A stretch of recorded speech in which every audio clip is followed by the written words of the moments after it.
A car accelerates from rest and travels a distance of 100 meters in 10 seconds.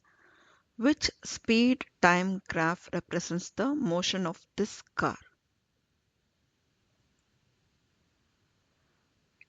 The car starts from rest, that is initial speed is 0, and travels 100 meters in 10 seconds.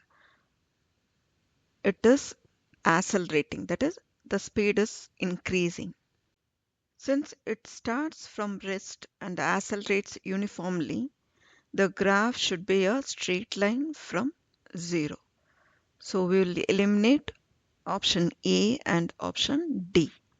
The area under the speed time graph is the distance.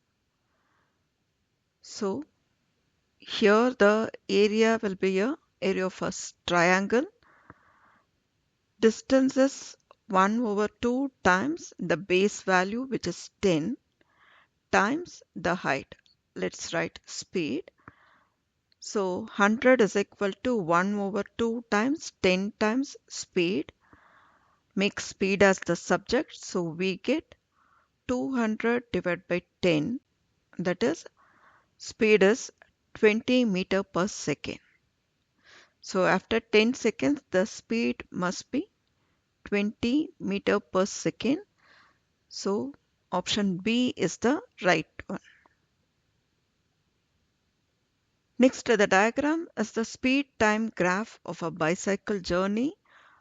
When is the bicycle moving at a constant speed? So constant speed means the curve will be flat at that place. So from 20 to 40, the speed is constant. You'll get a horizontal line.